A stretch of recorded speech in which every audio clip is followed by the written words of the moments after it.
বাহ, খুব সুন্দর বাড়ি তো, অনেক বড় বাড়ি।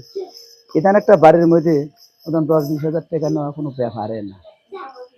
কামের জায়গায় আসছি, সারাদিন ঘুরলে হবে কি, এটাই আমার চান্স।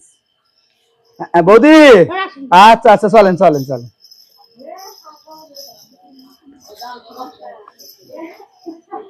বৌদি, আপনার বাসায় এটা না? আচ্ছা, বসেন। এ বৌদি, আমার সাথে কাজ করে নিতে গেলে আপনাকে অনেক কিছু কিন্তু মানতে হবে। আপনি কি রাজি আছেন?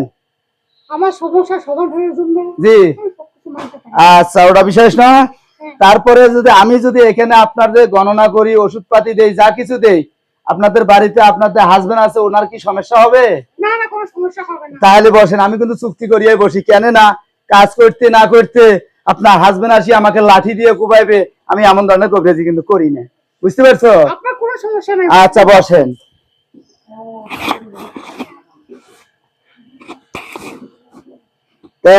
প্রথমত একটা কথা বলি, তোমার হাতটা কি দেখতে পারি আমি? দেখেন ভাই। আরে, তোমার হাতে যা দেখতেছি, এত সুন্দর, তুমি ভাগ্যবান। কিন্তু ভাগ্য হওয়ার পরে তোমার একটা ফাড়া আছে। যেমন কি ফাড়া ভাই? তুমি জীবনে বিবাহ শাদী হওয়ার পর তোমার বাচ্চা, প্রথম বাচ্চাকে নষ্ট হয়ে যায়, ঠিক? হ্যাঁ ভাই, ঠিক ভাই। দ্বিতীয় বাচ্চা নেওয়ার চিন্তা ভাবনা যখন করেন, ও বাচ্চাটাও আপনার নষ্ট হয়ে যায় 7 মাসের বেলা, ঠিক? সর্বনাশ, আপনি সব কথাই বলতে পারেন। হ্যাঁ, তবে জানি রাখবি, তবে এই ফাড়া কাটতে গেলে সারা জলম তোকে লোভ লালসা দেখাবে, কিন্তু সন্তানের মা হইতে পারবি না। হয়তো বা বলবি যে আমাকে অভিশাপ করলি, অভিশাপ করবো না বোন। আমরা গাঁও গ্রামে কাজ করি, যার কাজ করি দেই তার ভালোবেসে নেই। আমি যদি এই কাজটা তোমাকে করে দিতে পারি, তুমি কি শান্তি? ভাই, আপনি যে কথা শোনালেন ভাই, আমার তো মনটাই একদম কোনোদিন আর হবে না। তার কারণ তুমি অনেক জায়গায় অনেক টাকা পয়সা ব্যয় করছো, তোমার কাজ হয় না।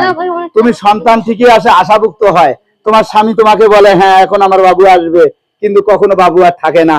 কিন্তু এই ভাড়া কাটতে গেলে আমি যা বলবো আপনি কি মানবেন? না, এটা আপনাকে কোনো টেনশন করা লাগবে না।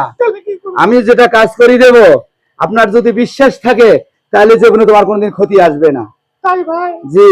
যদি এটা সত্যি হয় তাহলে আপনি কাজ করে দেন। হ্যাঁ, আমি জানি তোমার মন আরো একটা আছে, তুমি মানুষকে বিশ্বাস করো খুব, তুমি নিজে দাও, কিন্তু মানুষ তোমাকে পছন্দ করে না। সামনে এসে হাসি দেয়, পেছনে তাই আন্দার ভাবে কথা বলে। আরে পাগলি থাম, অনেক কথা আছে, কিন্তু তোর মনটা আমি দেখবো। আমি যদি এই তোমার এই হাতটা দেখার পর থেকে তোমার বাড়িতে যত কিছু আছে সম্পূর্ণ আমি আর আসক করে দিয়ে যাব, কিন্তু আমি তোমাকে আজ থেকে তুমি সন্তান যা চাইবে তাই বাবা, কিন্তু আমার কাছে কথা লিখি তোকে 10,000 টাকা দিতে হবে। তুমি কি পারবা? ভাই, না কম বেশ করলে হয় না? এই ধরনের কথা তোমার মুখ দিয়ে আমাকে বলা যাবে না। তার কারণ আমরা জ্যোতিষী মানুষ, যা বলি মানুষের নিয়ত করিয়ে বলি। কেন না, চাবো 1 লাখ না, 2 লাখ না, 3 লাখ না, আমরা মানুষের এগুলো পছন্দ করি না। তবে কথা হচ্ছে, আমি যা দেখছি, তোমার হাতে যা দেখতেছি, সামনে আরো 3টে ভাড়া আছে। স্বামী স্ত্রীর থেকে এমনই একটা দ্বন্দ্ব বাজবে, সেই দ্বন্দ্ব থেকে নৈরাশ্য হইতে পারবা। এইভাবে 8টা কাজ আপনাকে করে দেবো। আজ থেকে যত প্রকার সমস্যা আছে সব সমাধান হয়ে যাবে। ভাই, আমার মনে আশা পূর্ণ হবে তো ভাই? ইনশাআল্লাহ। যদি তুমি 10,000 টাকাই দেবো। হ্যাঁ, তুমি নিয়ে আসো, আর একটা তেল সহকারে একটা বাড়ি নিয়ে আসো, আমি যেটা করি দেই। আর আমার ব্যাগে যেটা আছে এটা দিয়ে এটা বয়ান করে দেবো, আজীবন ব্যবহার করবা, কোনোদিন তুমি লস হবে না। প্রতিটা কাজে তুমি হাত বাড়াবা, তোমার লাভ হবে। তাহলে যাও, আর লেট করবো না।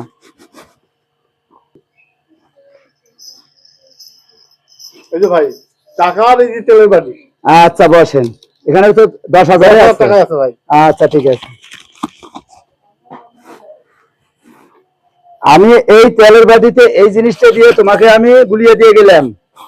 সকালে ভোরবেলা কেউ যেন না দেখে, এই সময় তোমার সিঁদুর নিয়ে তুমি এই জায়গার মধ্যে চুববেন দিয়ে কৃষ্ণের নাম নিয়ে সিধাই দেবেন। যে মানতি আছে সেই মানতি মনে মনে করবেন, কাউকে প্রকাশ করবেন না। কোনো জিনিস যদি তুমি দেখো তাহলে কারোর কাছে করবেন না, ঠিক আছে? তাহলে তুমি এখানে চোখ বন্ধ করো, আমি চলে যাবো, তারপর তুমি চোখ খুলিয়ে আমাকে না দেখার ভান করিয়ে তুমি ঘরে যাও। চোখ বন্ধ করো।